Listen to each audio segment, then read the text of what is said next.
Good morning, everybody. Mike Vacchi, PrincetonTrader.com, here with your Friday morning pre-market webcast. Okay, we'll start on the daily, then we'll go to the hourly, and let's just quickly recap this week. We talked early in the week about the bears, first of all, needing to test weekly pivot support down in the uh, 26 area. Then, when there were continued attempts to fail. All these attempts at weekly pivot failed. They would overshoot, they would come back, they would overshoot, they would come back. Um, at that point, we said, look, the band ride ending on Friday, the inability to get below weekly pivot, all that points towards heading towards uh, daily mid band this week, which is exactly what happened after the Fed came out. Now, we spent yesterday whipping around, but the bottom line is the bulls never let the bears take it back. What you always want to see the first day after a big area gets taken out or tested or you're hanging out on it. If you're on the wrong side of that, you want to take it back.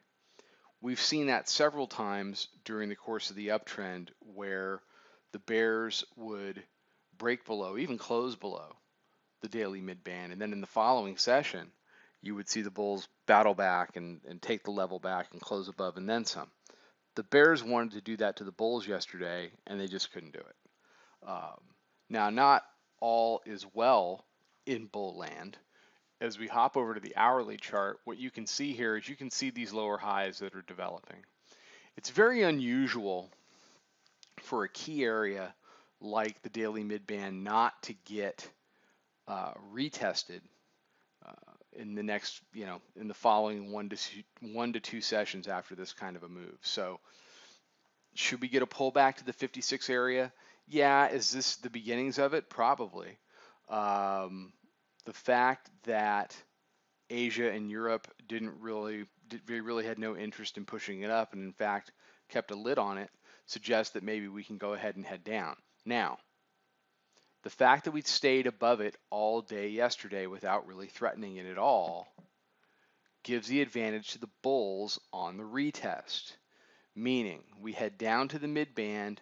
For me, it's more likely to hold as support and be the springboard to a higher high and a move back up towards the upper band and the 2191 area. That's just the way things have traded in the past. I'm going to do what I always do, which is trade what I see. I give you guys a little bit of a longer view here, and my subscribers, get the same and a little bit more, and then we trade. But what we've seen so far is we've seen this chart play out very well. You see the weekly pivot down there, 29.43. You see all the tests. You see the inability to take it out. You see the Fed reaction there on Wednesday. You see it pop. Then you see the run directly to mid-band, which is exactly what we were looking for when we were looking for it.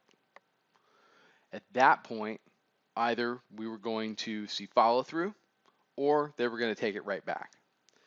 We saw follow through. Now, after the follow through, considering that the follow through is pretty muted, we should see a retest of the same area to confirm it as support or not.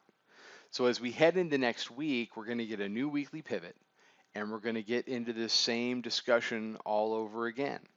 The bears will have an opportunity to take out this next weekly pivot. If they can't do it, then you can really start to see the stairs building higher, right? The first step to the bears getting the tape back is converting weekly pivot in their favor as resistance and pushing down below it. The longer we stay above the daily mid-band, by rule, my set of rules, but this becomes a buy the dips market. When a future wants to live between the mid-band and the upper band, it's buy dips. When a future wants to live between the mid-band and the lower band, that's sell rallies.